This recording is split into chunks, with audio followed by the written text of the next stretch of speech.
Keir Starmer. Can I send my best wishes to the honourable member and his father also, and all those suffering in this way? Mr. Speaker, I can't let today pass without saying how saddened I was by the tragic death of Bronson Battersby, aged just 2, who died in heartbreaking circumstances in Skegness. I know that this House will join me in sending our deepest sympathies to his family. Mr. Speaker, the government has been forced to admit that it has lost contact with 85% of the 5,000 people earmarked for removal to Rwanda. Has he found them yet? Prime Minister.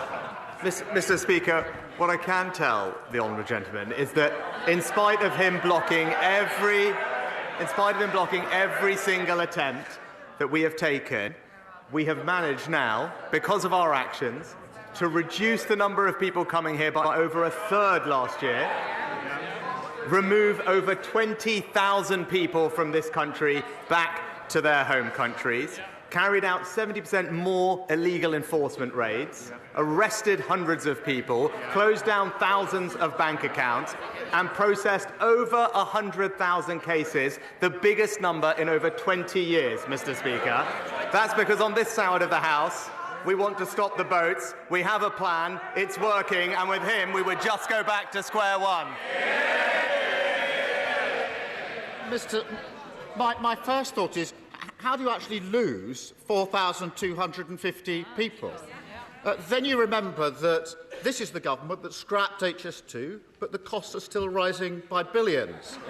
This is the government that spent £400 million of taxpayers' money on a Rwanda scheme, yet can't deport a single person. And this is the government that waged a week-long war on the Greek Prime Minister for reasons known only to themselves. And suddenly you're reminded that, of course, this farce of a government could lose the people it was planning to remove. But he didn't answer the question, so I'll ask him again. Where are the 4,250 people that the government has lost? Where are they?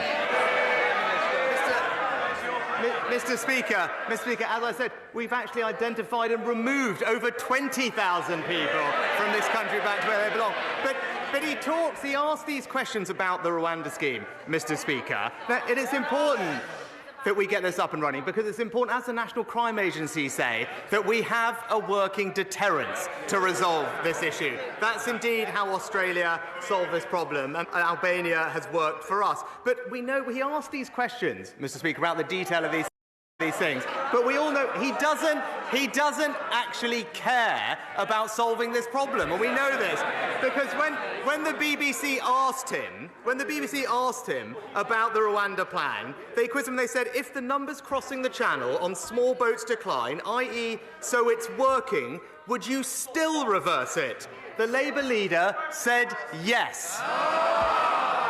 It's crystal clear he doesn't have a plan, and it will be back to square one, Mr. Speaker, spending £400 million on a plan not to get anybody to Rwanda whilst losing 4,000 people is not a plan. It's a farce. Only this government could waste hundreds of millions of pounds on a removals policy that doesn't remove anyone.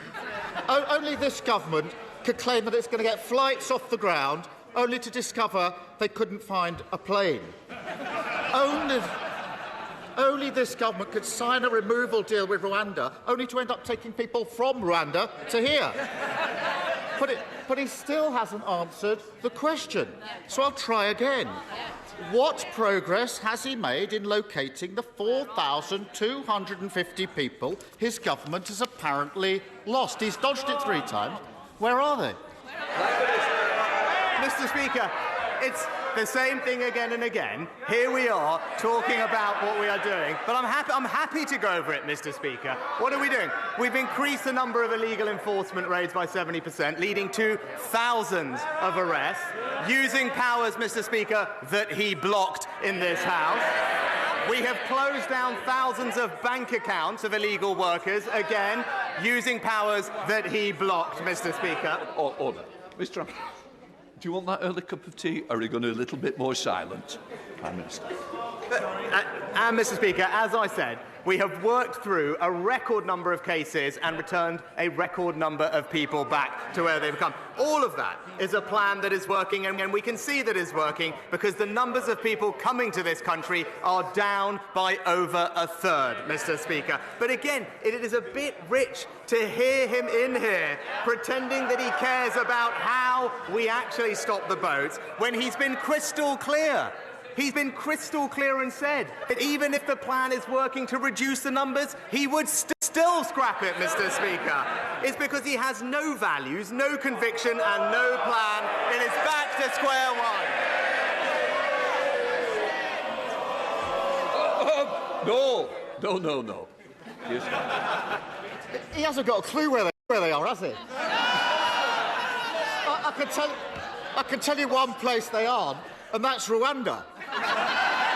Because the only people who sent to Rwanda is cabinet ministers. And for all the word, the ridiculous thing is, we know the Prime Minister himself doesn't even believe in this Rwanda gimmick. He had to be talked out of scrapping the whole thing. He didn't want to fund it. He didn't think it would work. When he sees his party tearing itself apart, hundreds of bald men scrapping over a single broken comb, doesn't he wish he'd had the courage to stick to his guns? Well, Mr. Speaker, now, I have absolute conviction that the plan we've put in place will work. Absolute conviction, because I believe it's important that we grip this problem. Now, he spends a lot of his time in this House talking about his time as a lawyer, Mr. Speaker, and I would urge him to listen to them, because Lord Wolfson has said that our bill severely limits the... Four eminent KCs have said that it is undoubtedly the most robust piece of immigration legislation this Parliament has seen, and Mr. Speaker, a former Supreme Court... I want to hear what the Prime Minister's got to say, because it matters to my constituents, those who feel it doesn't matter to those. Please leave, Prime Minister. As I said, Mr. Speaker, four eminent KCs said this is undoubtedly the most robust legislation passed, and a former Supreme Court Justice has been clear that the bill would work. But I know, Mr. Speaker, he's always been more interested in what lefty lawyers have to say, Mr. Speaker. I've even got here the textbook that he authored for them. And it's called, and I quote, European Human Rights Law by Keir Starmer. So... Prime Minister! Prime Minister, when I stand up, please sit down. Can I just say, we don't use props in this House, and I will certainly ensure that if you do need reminding, I certainly will. Keir Starmer. It's such utterly pathetic nonsense. He's been brutally exposed by his own MPs yet again. He's got one party chair who says she hopes the Lords will rip his Rwanda deal to pieces. He's got two more who had to quit because they don't think it'll work. All of them appointed by him, all now in open revolt against his policy, each other, and reality. Is there any wonder they all think this gimmick is doomed to failure when the Prime Minister himself doesn't believe in it? Mr. Speaker, it is rich to hear from the honourable gentleman about belief in something, because it will be news to him. It is actually the case that you can believe in something and stick to that position on this side of the House.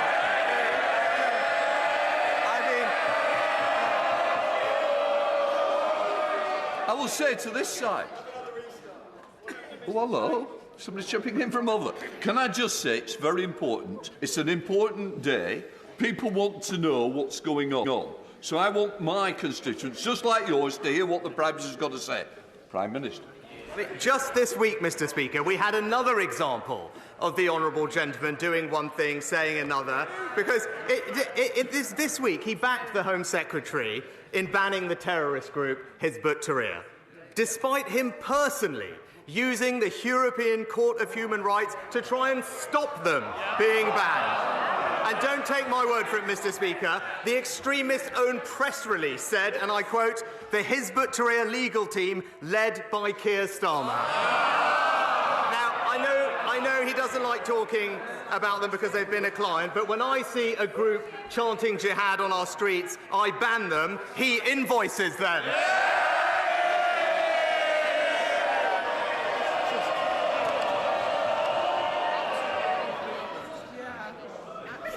Because there's 8 questions that I think some of you may want. Well, I'll tell you what, there's some's already gone off the list who wanted them. Keir Starmer. Mr. Speaker, if he stuck to his position, he'd be voting with us. He'd be voting with us. His former Home Secretary says the plan won't work. His current Home Secretary calls it batshit. His former Immigration Minister doesn't back his plan. Even the Prime Minister himself doesn't believe in it. And last week, another of his MPs said the Tories should admit that things have got worse since they came to office, that after 14 years they've left Britain less united, the country is a sadder place.